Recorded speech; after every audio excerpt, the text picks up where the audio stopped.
자, 페르시아 우리에게 굉장히 멀어 보입니다. 그런데 혹시 테헤란로라고 들어보셨나요? 네, 강남에. 서울에 강남. 어우, 네. 주로 강남 주민들이 많이 방송을 하고 있나 보네요. 네.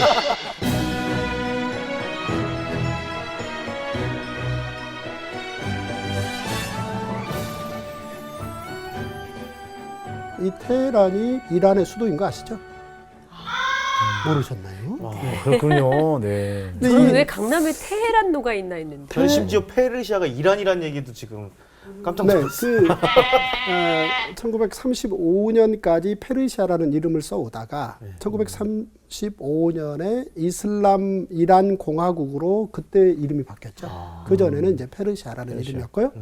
1977년도에 서울과 이란의 수도 테헤란이 자매 결혼을 맺으면서 그 테헤란이라는 이름을 가지고 도로의 이름을 하나 붙인 거고 테헤란에 가면 서울로가 또 있답니다. 이건 독특한 거죠. 지금 우리나라에 이를테면 중국하고 아주 거래가 빈번합니다만 북경로가 없습니다. 그렇죠.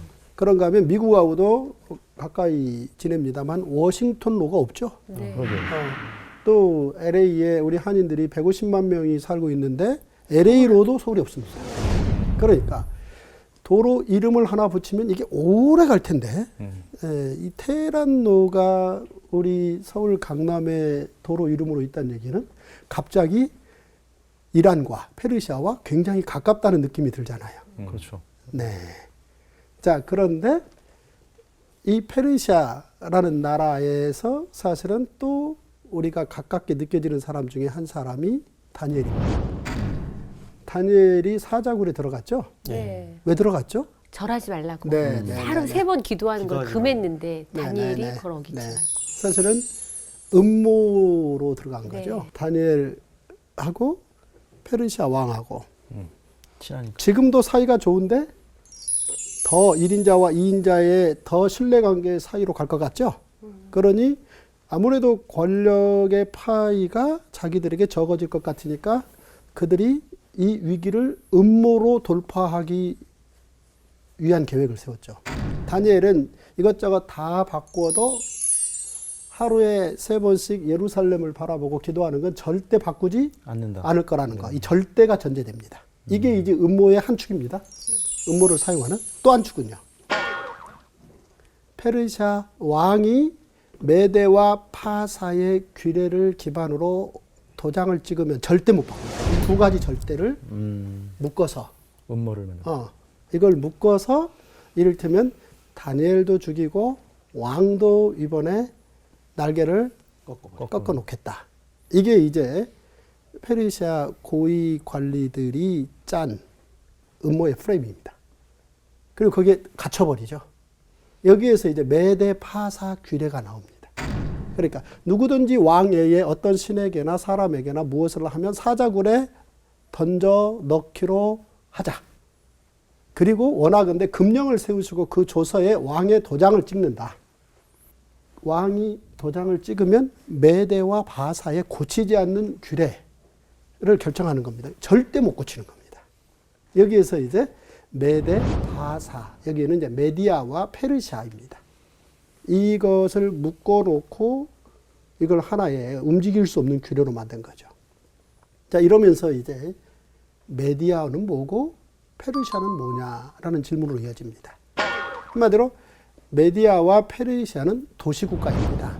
그리스 도시국가에서 아테네, 스파르타가 대표적인 도시국가이듯이 페르시아도 이렇게 메디아, 페르시아 이 대표적인 도시국가였습니다. 근데 이제 이 도시국가들이 하나로 뭉치게 되는 거죠. 자, 여기서 왜 그렇게 도시국가들이 많았던 거죠? 우리 한민 씨? 고유의 그 정책을 각자의 어떤 색깔로 이렇게 계속 묶다 보니까 그게 아닐까요? 아주 좋은 발상입니다. 사모님? 그때는 통신이 발달하지 않으니까 소규모의 네네. 정치가 성공했을 좋습니다. 것 거기 한 걸음 더 나가면 원구 씨. 법체계가 없어서. 오, 법체계가 없어서. 와우, 원구 씨. 그 형제들이 나눠갔지 않았을까요? 자연과학이라는 측면에서 이제 토목공사의 한계 때문이 가장 중요한 원인이겠습니다. 그러니까 이 강과 산이 일종의 경계가 되는 거죠. 그 강이 사실은 전체를 이어주는 길이기도 하지만 또 섬진강을 놓고 경상도와 전라도가 경계를 나누는 거죠. 그러니까 저쪽 산 너머를 한 번 평생 가보지 못하네. 그러니 자연스럽게 이 강과 산을 경계로 삶의 영역들을 만들게 되고 이게 일종의 어떤 도시국가 형태의 나라로까지 가지게 되는.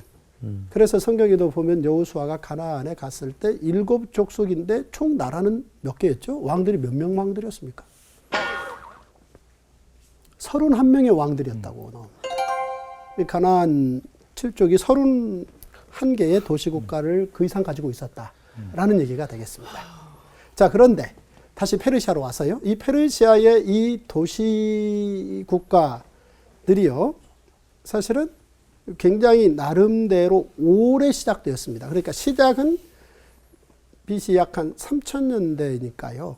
2500년이라는 긴 시간을 보내오면서 각기 도시국가의 형태를 띠고 존재해 왔을 뿐 그들이 세계 경영의 주역으로 등장한 건 바로 지금으로부터 2500년 경입니다. 그 전까지만 해도 아수르가 520년, 바벨론이 70년, 이들이 메소포타미아의 양대 세력들이 세계를 경영을 했는데요. 그런데 이 재밌는 사실은 이제 페르시아가 이 두 메소포타미아의 양대 세력을 뒤로 밀어내고 전면으로 등장하죠. 그리고 이제 향후 200년 동안 세계 역사의 주역으로 등장을 합니다. 이제 그걸 만들어낸 사람이 소치기 아들입니다. 이 소치기 아들이 어떻게 해서 이런 대단한 일을 꾸리느냐. 이게 이제 궁금한 얘기인데요. 먼저 2500년이라는 그 긴 시간 동안 그들은 왜 그렇게 사실 그다지 두각을 드러내지 못했느냐. 워낙 그 페르시아라는 지역이 그 당시 상황에서만 놓고 본다면 가난하기 짝이 없는 고산지대입니다. 그러니까 메소포타미아 유역은 그 강의 풍요로 농사도 짓고 여러 가지 조건이 좋은데 그쪽에서 조금 더 동쪽으로 올라가는 지대에 있는 이 페르시아는 고산지대로서 시장이나 사치를 만들기가 쉽지 않은. 하지만 그럼에도 불구하고 이들은 사실은 긴 시간 동안 메소포타미아 유역에서 아수르냐 바벨론이냐를 놓고 캐스팅 보드를 쥐고 있었다는 거예요. 캐스팅 보드를 쥐고 있었다. 이게 달리 표현하면 무슨 말이 되겠어요, 원구 씨? 간 보고 있었다. 와우.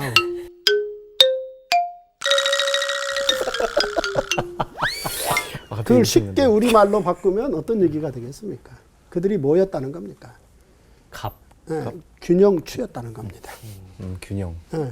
그래서 요들이 이 페르시아의 메디아가 가장 나름 큰 도시국가인데 이 메디아가 아수르 편을 들면 아수르가 세계를 경영하는 거고 바벨론 편을 들면 바벨론이 세계를 경영하는.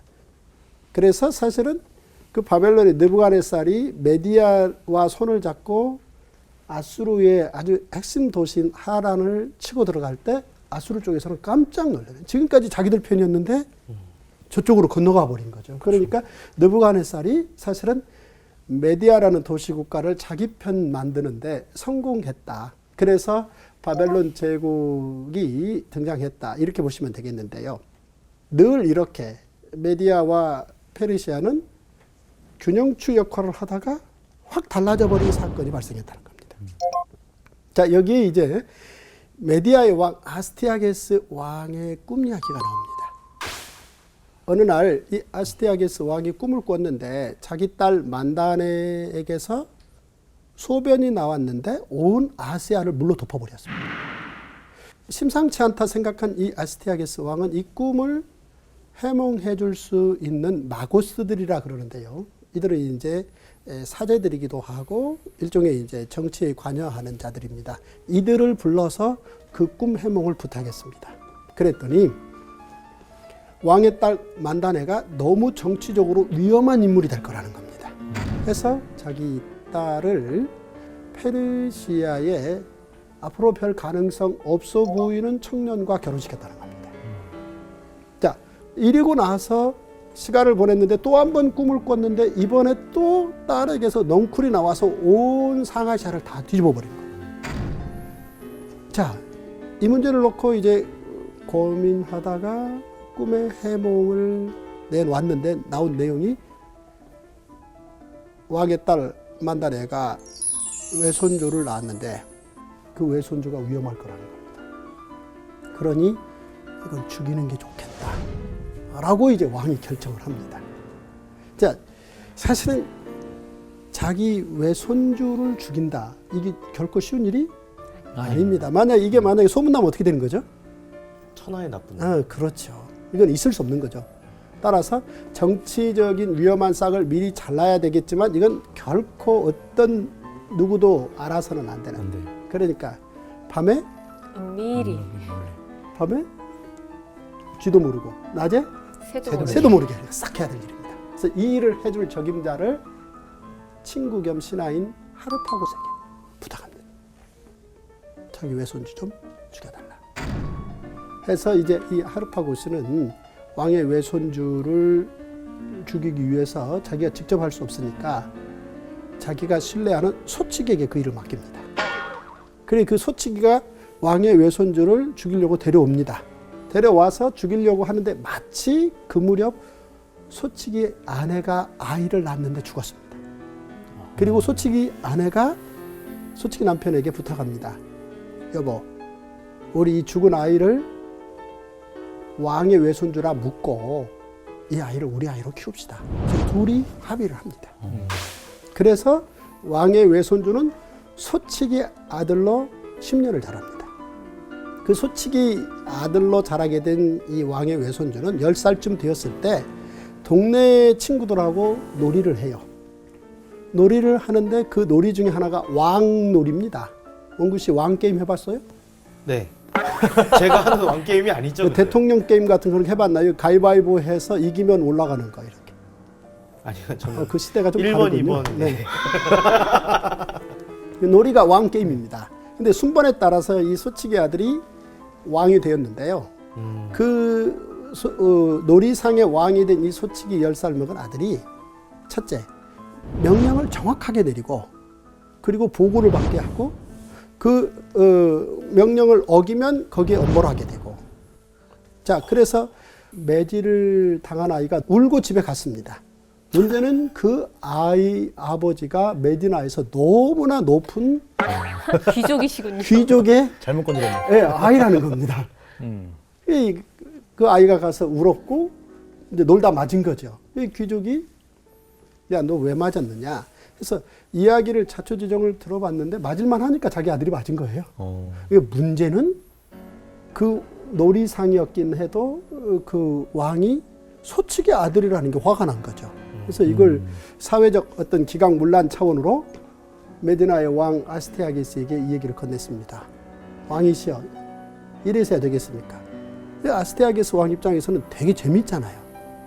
아니 10살 먹은 아이가 그렇게 왕 노릇을 똑바로 잘했다니 얼마나 궁금해요. 그래서 야, 그 궁궐로 아이를 다음날 들여보내라 그래. 그래서 왕이 궁궐 안에 딱 들어오는 순간 첫눈에 자기 외손주인 걸 알아봅니다. 그래서 자기 외손주를 자기 딸에게 돌려보냅니다. 그 만다네와 만다네의 남편 캄비세스는 아이가 죽자 페르시아로 돌아갔거든요. 그런데 그쪽으로 돌려보냅니다. 그리고 그날 밤 이 아스테아게스 왕은 10년 전에 자기가 일을 맡겼던 신하 겸 절친 하르파고스를 만찬에 초대합니다. 그래서 두 사람이 아주 잘 차려진 만찬 석상에서 만찬을 진행합니다. 그런데 음식이 다 음식 먹기가 끝나고 끝 무렵에 갔을 때 이제 아스테아게스가 하르파고스에게 묻습니다. 오늘 만찬 어땠느냐? 좋았습니다. 그래, 내가 너를 위해서 특별히 요리한 고기를 너가 지금 먹었는데 어땠느냐? 입에서 녹았습니다. 그래. 그런데 그 고기가 무슨 고기인지 아느냐라고 물었습니다.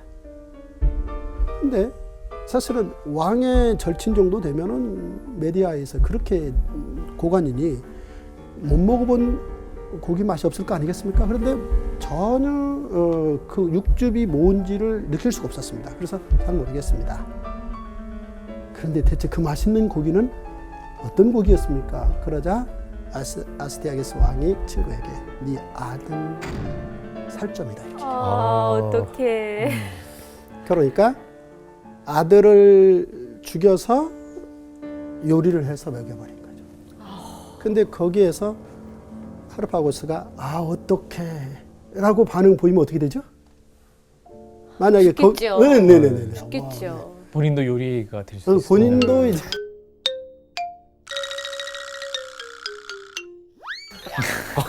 오늘 근데 이게 전설의 고향이 아니라 아니, 사실이죠. 사실. 이게 지금 헤로도토스의 역사책 안에 기록된 스토리를 얘기합니다. 아. 그대로 기록되어 있습니다. 그래서 왕의 의도를 다 파악한 이 신하는 거기에서 눈 하나 달리 표정을 바꾸면 안 되는 거죠.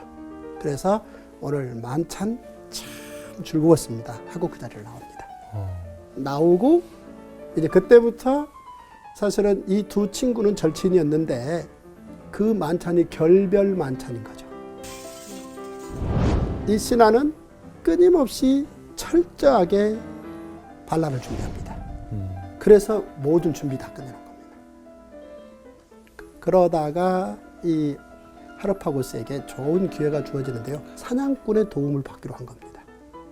사냥꾼이 토끼의 배를 갈라서 속 내장을 다 꺼내고 그 안에 모년모월 모시에 들어오라 해서 메모지를 넣어서 꼬매서 사냥꾼이 사냥감을 들고 성을 나가는 것처럼 감시를 피해서 나가고, 그리고 그 사냥꾼이 페르시아에 있는 왕의 외손주에게 그 메모를 전하게 되고, 그 왕의 외손주가 모년모월 모시에 페르시아의 군인들을 데리고 메디아 성 앞에 나타났더니 성문이 열려 있습니다. 그리고 들어가서 자기 외할아버지 아스티아게스 왕을 축출하고 왕이 됩니다. 이 사람이 성경에서 말한 고레스입니다. 그리고 세계사 역사에서는 이 사람을 키루스 2세라고 말합니다. 그래서 드디어 아버지의 나라 페르시아와 어머니의 나라 메디아를 묶어서 한 나라를 만들고, 그때 이제 이 두 도시국가는 절대 헤어지지 않는다 해서 메데 파사의 규례를 만들었다라고 보시면 됩니다. 이제 드디어 통일된 이 페르시아의 이 국가입니다. 그럼에도 불구하고 아직도 여전히 어떤 경제 생산성을 획기적으로 바꿀 수 있는 어떤 여지는 없습니다. 자, 그러던 차 가을 추수식인데 리디아의 왕이 와서 약탈을 합니다. 리디아라는 나라는 지금의 터키인데요. 이 크로이소스라는 왕이 군대를 이끌고 와서 예전에 늘 하던 대로 페르시아를 약탈을 하는데요. 여러분들이 이렇게 세계 지도를 펼쳐놓고 보시면 지금의 이란과 터키가 국경이 맞닿고 있습니다. 그래서 약탈이 자행되는 거죠. 자, 당연히 이제 페르시아의 왕이 된 키루스 2세는 가서 막아야 되겠죠. 그 싸움이 지지부진하며 시간을 끌고 있습니다. 그런데 이번에 이제 크로이소스 왕이 이번 싸움은 쉽게 끝이 안 나겠다. 다음에 주변에 있는 모든 나라들을 연합군을 만들고 와서 페르시아를 아예 정복을 해야 되겠다. 이런 생각을 하고 있는데 페르시아의 키루스 2세는 이 틈을 타서 오히려 지금 리디아의 크로이소스 왕이 군인들을 다 데리고 와 있는 바 그 성이 지금 비어있다. 허술하지 않습니까? 그러니까 빨리 치러 갑니다. 그 사르디스 성을 치러 가죠. 전쟁터가 페르시아에서 리디아로 바뀝니다. 그래서 이제 리디아의 그 사르디스 성 근처 평원에서 페르시아의 군대와 리디아의 군대가 싸웁니다. 근데 고대 전쟁의 싸움의 방식은 어떤 방식이었습니까, 원구 씨? 총이 없는, 활이 없는, 종이 없는. 공군 장교이신 우리 재우 씨. 기대됩니다. 비행기가 없는. 기마가 중요한 역할. 기마가 중요하죠. 네, 기마가 중요합니다. 사실은 이제 기마가 중요한데 이제 그 예전에 고대의 싸움의 형태를 보면 한결같이 우리나라의 그 황산벌 싸움 기억나시죠? 근데 어떤 벌을 넓은 뜰을 정해놓고 거기서 싸우는 겁니다. 거기서 싸우는데 이를테면 진영을 1대1로 이렇게 길게 쭉 서요. 왜냐하면 해지면 싸울 수 없잖아요. 그러니까 해지기 전에 끝내야 되기 때문에 양쪽이 쭉 나열해서 섰다가 딱 하면 가서 그냥 붙는 겁니다. 그렇게 해서 거기서 끝내는 거거든요. 그런데 리디아의 진영은 기마병이 앞에 쭉 서 있고요. 한 줄로 서 있는 거죠. 그런데 페르시아의 키루스 2세는 기마병이 없습니다.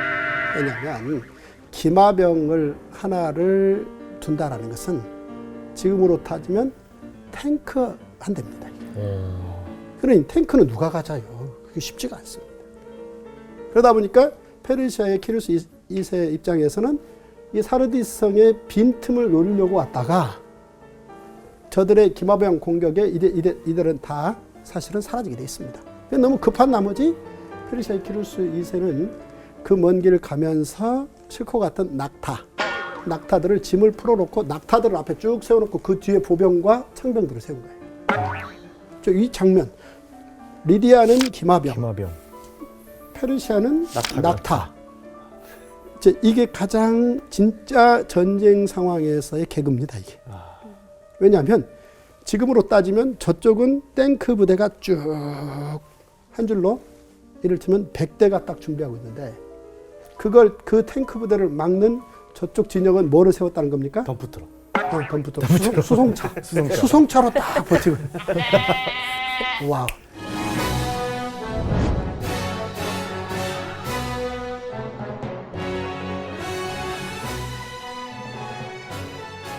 자, 이런 상황이 된 거죠. 어쩔 수 없이 페르시아의 키루스 2세는 진영을 이렇게 갖춘 겁니다. 기마가 없으니까. 왜냐하면 일당백이 보통 싸움 선수들의 이야기지만 일기당천은 기마를 타면 보병들 1000명을 상대할 수 있다는 거거든요. 이게 고대의 싸움에 사실은 굉장히 중요한 틀입니다.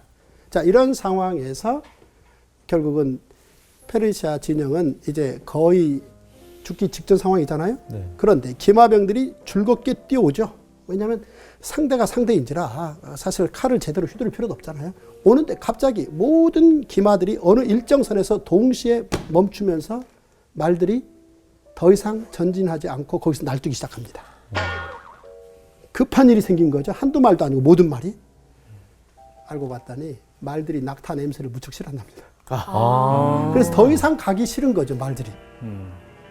그래서 그 공격은 거기서 일단 정지되고 크로이소스는 리디아의 그 사르디스 성 안으로 모든 기마병들을 집어 넣고 이제 성 안에 가서 쉽니다. 자, 이 상황에서 겨우 위기를 모면하게 된 페르시아의 키루스 2세는 사실 돌아와야죠. 그런데 돌아오기 직전에 형식상으로는 사르디스 성을 이렇게 포위하고 있는 이제 공성전 형태를 띠고 한 2주 정도 시간을 보내게 되는데요. 사실은 뭐 어떤 대안도 없는 거죠. 그래서 한숨을 들이쉬고 내쉬고 하는 그 2주째 되는 어느 날 밤 잠이 오지 않아서 그 난공불락의 요새인 사르디스 성을 바라보면서 부러워하고 있는데 갑자기 성 위에서 뭔가 툭 하고 떨어집니다. 졸던 병사가 툭으로 떨어뜨린 겁니다. 네. 그러더니 성문이 열리지 않았는데 그 병사가 어디론가 내려오는 거예요. 그러더니 투구를 주워가지고 올라가는 거예요. 성문이 안 열렸는데요. 네. 비밀의 문이나? 어때요? 페르시아 키루스 2세 이 상황 어떻겠어요? 천재. 좋은 기회죠. 6만 볼트의 전기가 머리끝에서 발끝으로 지나간다고 보시면 되겠죠? 이거다. 이게 페르시아 제국의 시작입니다. 이게. 전기가 쫙 지나가는 거죠. 자, 난공불락의 요새 그 사르디스 성에 저쪽 편에 워낙 그 자연적으로 난공 요새라서 그쪽은 적들이 침입할 수 없다라고 생각하기 때문에 보초도 안 세워놓고 있는데 자기들끼리만이 알고 내려왔다 올라가는 길이 있는 거죠. 그 길을 본 겁니다. 이걸 이제 전쟁사에서는 행운이라고 말합니다. 행운. 네. 자기 병사들을 조련해서 가서 싸워서 이기는 건 행운이라고 말하지 않죠. 페르시아의 키루스 2세가 자기 부하들 가운데 날쌘 병사들을 깨워서 그 틈새로 집어넣어서 성문을 열고 열고 들어가서 잠자고 있는 사르디스 성의 왕 크로이소스를 사로잡아 버립니다. 그래서 그 성을 갖게 됩니다. 자, 이제 왕을 잡았으니까 그 왕을 장작더미에 올려놓고 모든 리디아의 백성들이 보는 데에서 화형시키려고 하는 거죠. 그런데 장작더미 위에서 이제 곧 죽을 상황에 처해진 이 크로이소스 왕이 얼굴 표정이 담담하면서 뭔가를 중얼거리는 거예요. 키루스 2세가 굉장히 궁금한 거예요. 야, 쟤 뭘 저렇게 중얼거리나? 그게 굉장히 궁금한데 이미 장작더미를 쌓을 때 불을 붙이라고 명령이 가 있는 바 이제 불길이 치솟습니다. 그런데 갑자기 소나기가 장작더미의 불길을 껐습니다. 잘 됐다 싶어서 야, 제 친구 데려와 해서 질문했습니다. 야, 이 상황에서 넌 뭘 그렇게 중얼거린 거냐? 라고 말했더니 뭐라고 답했겠습니까, 원구 씨? 기도했다고 하지 않았을까요? 와우. 네. 솔론의 말을 들었어야 된다. 라는 말을 합니다. 아, 솔론. 그리스의 7현인 가운데 한 사람인 솔론이 자기 나라에 여행 온 적이 있는데 그때 대화를 했답니다.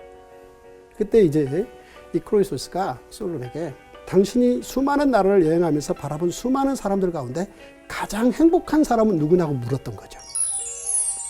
이 질문에 답은 있습니다. 누구죠? 자신입니다. 자신이 워낙 사실은 행복하다고 생각하는 사람입니다. 왜냐하면 이 리디아라는 나라는 사금이 나서요. 상상 초월한 부자입니다. 그래, 그 상징적으로 이 리디아의 왕 크로이소스는 아테네에 있는 이 델포이 신전에 어마어마한 복납금을 바쳤는데 복납금의 그 항목을 보면요. 이를테면 가축 3,000마리, 그 다음에 많은 금은 침대와 술잔, 고급 자색 옷감, 거대한 금줄, 황금 사자장, 금제 술 그릇, 더 놀라운 것은 실제 크기만 한 금여동상입니다. 그러니까 이게 금반지, 지금 원구 씨 반지 꼈는데요. 네. 근데 적어도 원구 씨가 원구 씨만한 금을 선물로 가실 수 있다면. 금덩. 저를요? 네, 아니, 그걸 금으로 해서. 저 여인과 좀 다르지 않을까요? 양이 너무 많지 않을까요? 그때 여인상일 수도 있습니다.